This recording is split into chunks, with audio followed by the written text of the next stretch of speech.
Africa Content TV. Àbá ọ̀rọ̀ tí wọ́n ìfẹ́ tó ní sí wa àbàṣọ wà. Àtàwọn tí wọ́n tó ń bẹ ládùúgbò yẹn làbí ajíbọ́. Ìpẹ́ tí wọ́n rẹ̀ làbí ọlọ́pàá. Ilé ẹgbẹ́ tó sọ pẹ́kẹ́pẹ́kẹ́ ọ̀gára mi. Ọlọ́pàá Akẹ́bọ̀dé l'Ọ̀ṣun State. Ọ̀ṣun State ìjọlẹ̀. Àwọn síbí nítorí CSP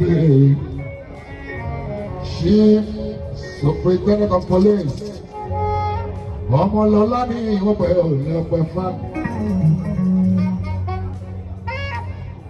Ọmọlọ́lá ló gbọ́dọ̀ bí CSP ọ̀gá ọlọ́pàá Chief Superintendent of Police Ọmọlọ́lá ó àyàpẹ́ fáàmì ọ̀ṣà ìyàwó ọlọ́pàá ọkọ police officer ìbá àṣẹ rẹ̀ o ẹ bá kọlù wọn bá aṣọ aláàbíà ìyàwó ọlọ́pàá ọkọ police officer ẹ bá kọlù wọn náà bá kọlà bí omi wọn ọmọ ìṣẹ́ Ọmọlọ́lá. Èmi yẹn kẹlẹ́gbọ́n lóko ọ̀rọ̀ máa mi. Ó sì bàbá rẹ̀ àìṣe Dúrójayé Titus oyè tó akọni. Bàbá olóore pé ètò bá sọ. Àìṣe oyè tó akọni Dúrójayé. Ìpàdé ọ̀rọ̀ ẹ̀sọ̀rọ̀ rẹ̀. Dúrójayé Titus ètò akọni.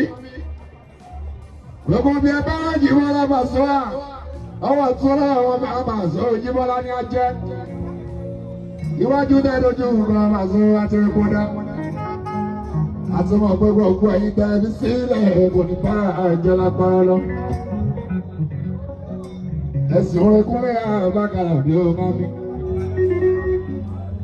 Àti pé bàbá rẹ̀. Àti pé bàbá rẹ̀. Bàbá rẹ̀ lè mọ̀. Àti pé bàbá rẹ̀.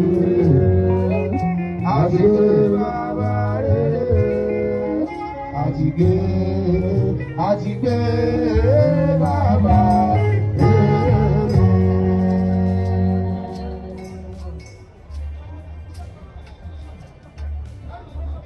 Ẹgbẹ́ ojúlógún Yorùbá tó bọ́ sí mi lójú.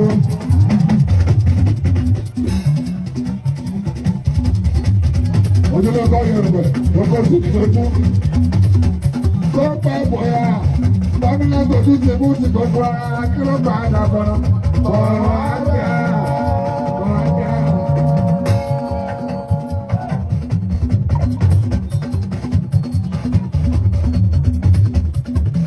Tójú ti mú ti gbogbo ara kí ló bá a dàgbọ́. Ọ̀rọ̀ àgbà. Yorùbá ní Yorùbá. Olú ọ̀rọ̀ òṣèré kọjú gbẹgbẹ́ ká ṣe ìjẹ́jẹ́.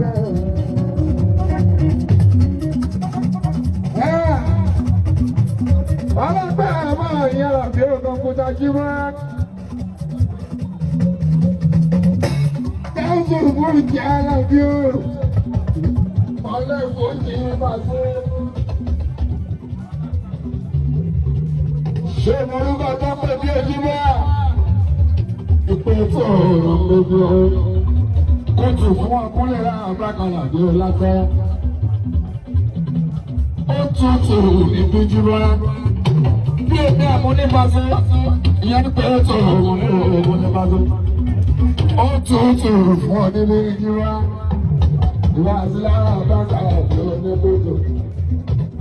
Ọmọlọ́lá, CSP. CSP Ọmọlọ́lá.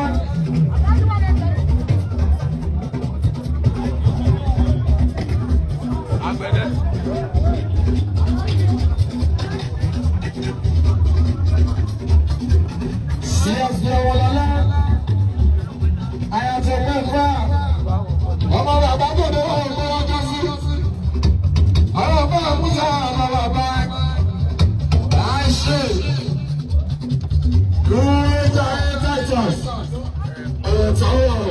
Àkànbí.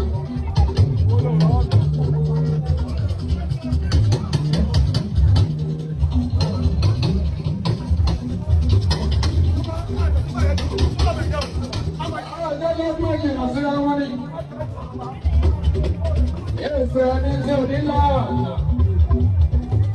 Bàbá àtàwọn ẹbí pé àwọn ikú yéwù wa bí ẹni ò ní lọ lọ́la. Ibà sọ ọ̀rọ̀ ẹ̀ ká ṣe rárá. Ìwà tí a bá wù sílẹ̀ ìwà àti láà. Láyé máa jẹ̀ ọ́ lábàgà sábà lọ́tọ̀ ọ̀gbọ́n bíráìtọ̀ ẹ̀ làbí ọmọlẹ́. Irú bàbá gbogbo àwọn ti pẹ́ tù. Gbogbo àwọn ti pẹ́ tù bàtọ́jú wá. Gbogbo ọdún sọ pé ó àìṣe Titus, àìṣe Dúrójayé, àìṣe Àkànbí, àìṣe Boyeto, pásítà gbogbo. Gbogbo ló lọ́rọ̀ yìí. Pé bàbá yìí bàbá dáadáa ni. Pé bàbá yìí bàbá tó ń ṣe tọmọ ẹ̀ lọ́dún yé tọmọ lọ́wọ́ ọmọ mi àlàjò ojú wa.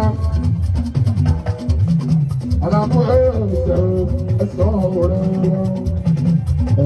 bàbá dáadáa bàbá o bàbá dáadáa bàbá o.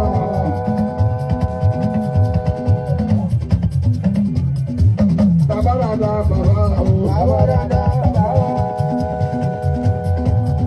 Wọ́n ti máa gbọ́. Ìwọ tó bá gbẹ́nu lóyè, àbí ìwọ tó bá jọmọ̀ lóyè, wà á ti máa gbọ́ dáadáa jí fọ́ra. Pé àìsí kí ó jáde Titus. Wọ́n dáwọn máa wọn tán nígbà wọn sí orí rẹ̀ dáadáa. Gbogbo àwọn ọmọ wọn náà kàwé máa gbé. Bàbá tó rọ́mọ tọ́dì, àìsí kí ó jáde Titus. Wọ́n tọ́mọ wọn dáadáa. Ajíbọ́lá rẹ̀ láṣọ rẹ̀ sí ẹ́sì nínú àwọn ọmọ wọn. Yàrá ẹ̀ka ẹ̀sùn rẹ̀. Iwájú náà lójúmọ́jú wà. Ibi dáadáa ni o. Ẹ̀yìn tó fi sílẹ̀ ìyá ti kúrẹ́ ọ̀bàdà àbọ̀rẹ̀ ìbàjẹ́. Ìyá ọmọ tí wọ́n tọ́ dáadáa ni wọ́n fi sílẹ̀ láti ògbólógbóló. Ara wọn làwọn ṣiṣẹ́ fún. Èyí àwọn ṣe lórí. Ẹ̀nàbẹ́rẹ́ 24th of May, ọjọ́ kẹrìnlélógún, oṣù karùn-ún, yá 2025. Ẹni àwọn ti ṣe fún ojú wúrà, èèyàn ní kíkì òní màmá, CSP ọmọlọ́lá ọ̀rọ̀, àyàtọ̀ pé máa ń ra ìṣúná ìyá wa, èèyàn náà bí àwọn ọ̀pọ̀ ẹ̀fọ́ làwọn wá sí ọ̀pọ̀lẹ́ tó lé. Àwọn tó lù gba ẹ̀. Ìyá tó lù gba ẹ̀ bí jẹ́wà sí òyìn ọkọ̀ ẹ̀ túlẹ̀. Bàbá rí alẹ́ bàbá bínú kẹ́. Alẹ́sẹ̀ rí alá. Irinṣẹ́ ta lò lọ́wọ́ yìí.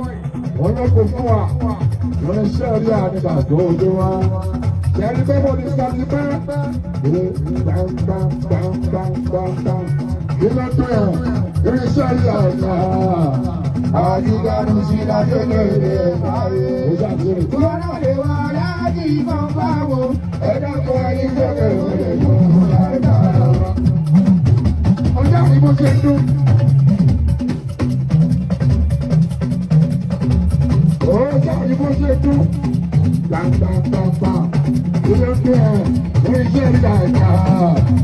Àdìgbànú sí lájọ́lẹ̀ báyé.